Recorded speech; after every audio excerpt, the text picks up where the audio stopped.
On the morning of November 30th, 1939, Soviet artillery opened fire along the Finnish border. At 6:50 a.m., shells began falling on villages, forests, and frozen roads as the Red Army launched its invasion of Finland. Moscow expected the war to be short. Stalin's generals believed that overwhelming numbers would crush Finnish resistance in a matter of weeks. Among the men preparing to defend the eastern forests was a 34-year-old farmer from Rautjärvi, a small rural community near the Soviet border. His name was Simo Häyhä. He was not a professional soldier. He had never attended an officer academy. He had no reputation beyond his village. Before the war, his life revolved around farming, hunting, and long winters spent moving silently through snow-covered forests. When war came, he reported for duty like thousands of others, anonymous, unremarkable, and entirely underestimated.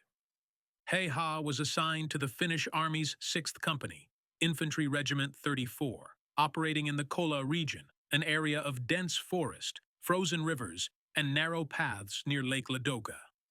Temperatures in early December already dropped below -20 degrees Celsius, and by January they would reach -40 degrees Celsius. Soviet troops advanced in columns along predictable routes, relying on roads and formations ill-suited for forest warfare. Finnish units, outnumbered sometimes 10-1, avoided direct confrontation. Instead, they fought in fragments, ambushes, harassment, and precision strikes designed to slow, exhaust, and confuse. Hayha was issued a standard rifle and winter camouflage. He requested no scope, no special equipment, no modifications. What he relied on instead was familiarity, with snow, silence, and patience, developed over decades of survival rather than training. By December 1939, Hayha began operating independently within his unit's defensive zone. He positioned himself before dawn, often leaving his shelter hours before Soviet patrols moved. He packed snow in front of his rifle muzzle to prevent muzzle flash and reduce snow displacement. He wore plain white camouflage that blended seamlessly into the landscape. He controlled his breathing so carefully that his exhalation would not betray his position in the freezing air. He used iron sights to avoid glare from sunlight reflecting off optics. These were not techniques taught in manuals. They were adaptations born from experience. Hayha did not hunt men differently than he had hunted animals. He observed patterns, he waited, he acted only when success was guaranteed. The kills began quietly. Soviet soldiers advancing through forest corridors fell without warning. Officers collapsed mid-command. Machine gun crews were neutralized before they could deploy. There were no firefights, no exchanges, just sudden absence. Soviet units reported casualties but failed to identify the source. By mid-December, Hayha was averaging 5 to 10 confirmed kills per day. His superiors recorded each confirmed kill meticulously, noting time, location, and witness when available. This was not myth-building. It was documentation. The numbers climbed steadily as the days passed. Hayha remained in the field from dawn until late afternoon, often in temperatures that froze exposed skin within minutes. He did not seek rest unless ordered. He did not reposition unless necessary. He became a fixed point in a battlefield defined by movement. By January 1940, Soviet commanders in the Kola sector began issuing warnings about a sniper they could not see. They called him Belaya Smrt, the White Death.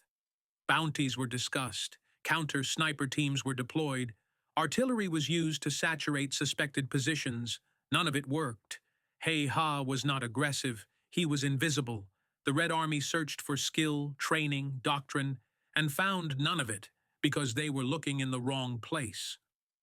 What they were facing was not a soldier shaped by war, but a farmer shaped by winter, land, and patience. By the end of his combat service, in just under 100 days, Simo Häyhä would be credited with 505 confirmed kills, making him the deadliest sniper in recorded military history, without formal training, without a scope, and without ever being seen by most of the men he killed. and the war was far from over. By early January 1940, Soviet losses in the Kola sector were no longer dismissed as routine combat attrition. Patrols were failing to return. Officers were being killed moments after giving orders. Entire units reported advancing through forest corridors that felt unnaturally silent, only to withdraw hours later with unexplained casualties and no visible enemy contact. Field reports sent up the chain of command began to repeat the same phrase: sniper activity of unknown origin. What unsettled Soviet commanders was not just the number of dead, but the pattern. Men were falling at precise moments, when they stopped, when they exposed themselves briefly, when they assumed safety. By January 10th, counter-sniper detachments were ordered into the area. Their mission was clear: locate and eliminate the marksmen the troops had begun calling Belaya Smrt, the White Death. The Red Army approached the problem the way it approached most threats, with force, structure, and doctrine. Sniper teams were deployed with scoped rifles, scanning tree lines for muzzle flashes and movement. Artillery units were instructed to saturate suspected firing zones after every reported kill. Entire forest sections were shelled blindly, turning snow into clouds of frozen debris. Yet, these efforts failed repeatedly. Hayha did not fire from obvious positions. He did not move after every shot in predictable patterns. He often fired only once or twice from a position before remaining completely still for hours, knowing that artillery would strike where commanders expected a sniper to relocate. His firing positions were chosen days in advance, carved into snowbanks and frozen ground, often no more than shallow depressions that vanished after snowfall. When Soviet shells landed, they destroyed empty snow. Hayha's daily routine rarely changed. He left his shelter before first light, usually around 7 a.m., and moved silently to pre-selected positions. He packed snow tightly in front of his rifle barrel to prevent muzzle blast from revealing his location. He kept snow in his mouth to cool his breath, reducing visible vapor. He wore layered white camouflage with no insignia and avoided unnecessary movement entirely. Unlike Soviet snipers who relied heavily on scopes, Hayha continued to use iron sights, eliminating the risk of sunlight glinting off glass. These were not acts of defiance. They were acts of practicality. Hayha did not think like a soldier trying to defeat an enemy. He thought like a hunter avoiding detection, and every Soviet countermeasure assumed the opposite. As Soviet frustration mounted, orders escalated. Entire companies were instructed to advance in irregular patterns. Random artillery barrages were increased. Snipers were told to wait motionless for days in hopes of spotting him. None of it produced results. In one recorded incident, a Soviet counter-sniper team was deployed specifically to eliminate Hayha. All members of the team were killed within hours of entering his operating area. Soviet commanders began to suspect multiple snipers, unwilling to accept that one man could cause such sustained losses. This misinterpretation only compounded the problem. Resources were spread thin, focus was diluted, and Hayha remained untouched. By late January, Soviet units altered behavior entirely. Soldiers avoided open ground even when ordered to advance. Officers delayed issuing commands, aware that speaking above a whisper could be fatal. Morale deteriorated rapidly. Hayha's presence, unseen, unconfirmed but constant, began shaping enemy behavior without him firing a shot. Finnish observers noted that Soviet advances slowed dramatically in sectors where Hayha was believed to operate. Fear did what bullets alone could not. The White Death had become not just a sniper, but a psychological weapon, one the Red Army could neither locate nor neutralize. And still, day after day, the kills continued. Until one morning in March 1940, when the Red Army finally got close enough to touch him, and nearly ended the deadliest run of the Winter War in a single blast. On the morning of March 6, 1940, just days before the Winter War would come to an end, Simo Häyhä took position as he had done dozens of times before. The temperature hovered around minus 20 degrees Celsius, warmer than earlier in the winter, but still brutally cold.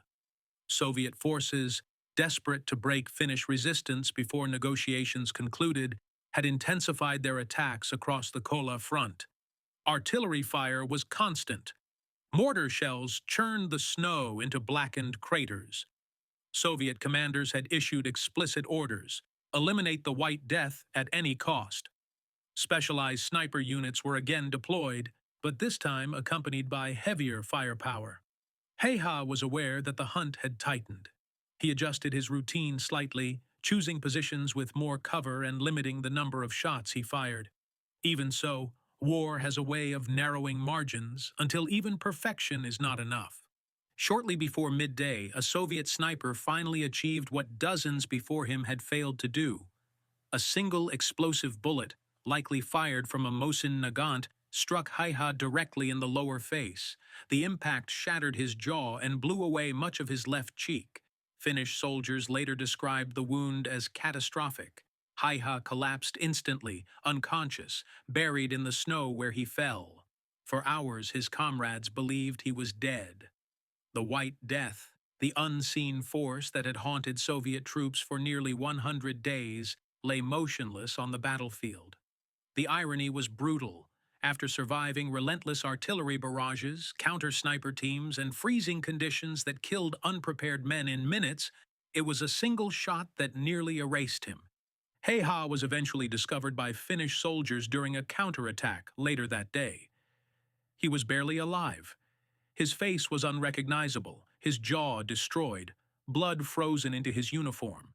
He was evacuated immediately and underwent emergency treatment, followed by months of reconstructive surgeries. He would never return to combat. Yet fate delivered one final haunting detail. Simo Häyhä regained consciousness on March 13, 1940, the exact day the Winter War officially ended. While diplomats signed the Moscow Peace Treaty, the deadliest sniper in history opened his eyes for the first time since being shot. His war had ended precisely as Finland's did. In the aftermath, the numbers were confirmed. 505 documented sniper kills, recorded by Finnish command through witnesses and operational reports, achieved between December 1939 and March 1940. Additional close-range kills using a submachine gun likely pushed the total even higher, though only confirmed sniper kills entered official records. Hayha never contested the figures. He never celebrated them. When asked decades later how he had achieved such results, his answer was characteristically brief. Practice. No speeches, no ideology, no boast, just repetition and discipline. Simo Häyhä survived his wounds and lived quietly for decades after the war, returning to farming, hunting, and solitude. He never sought attention. He never framed himself as a hero. Yet his legacy reshaped how modern warfare understands sniping, camouflage, and psychological dominance. He was not a product of military academies or elite training programs. He was a product of environment, patience, and necessity. The Red Army never truly defeated him. Time did, and even then it took nearly everything. Long before Simo Häyhä was physically removed from the battlefield, his presence had already altered the war in ways no artillery barrage ever could. By February 1940, Soviet behavior along the Kola front had changed measurably. Advances slowed, patrols moved hesitantly, officers avoided standing upright or giving commands aloud. Units refused to linger in open areas even when ordered to do so. Finnish observers noted that entire Soviet formations began detouring miles around sectors believed to be Hayha's operating zone. This was not a tactical adjustment. It was psychological damage. The Red Army was no longer responding to visible threats. It was reacting to the idea of a man they could not see, hear, or predict. Soviet after-action reports recovered after the war reveal growing frustration and confusion. Losses were reported without enemy contact. Commanders complained of soldiers freezing in place, refusing to advance without heavy artillery support. Some units fired blindly into forests for hours before moving, wasting ammunition and time. Sniper hysteria set in. Every shadow became suspect. Every fallen soldier reinforced the belief that the White Death was watching. Even when Hayha did not fire, his absence was interpreted as intent. Finnish troops understood this effect well. They noted that Hayha's greatest contribution was not the kills themselves, but the paralysis he imposed on enemy movement.